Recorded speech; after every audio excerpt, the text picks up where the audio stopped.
Guys, andito tayo ngayon sa gubat ng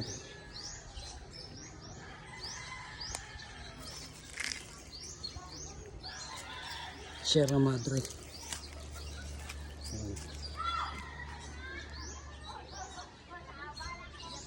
Medyo malayo pa yung ating lalakbayin. Medyo mabato ang lugar, guys. Kaya medyo pahinga muna tayo rito. So yun pa yung dadaan natin, medyo matarik saka mabato.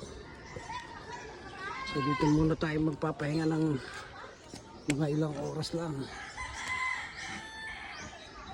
So yun, guys, napakasukal ng mga dadaanan. So mabibayin pa yan.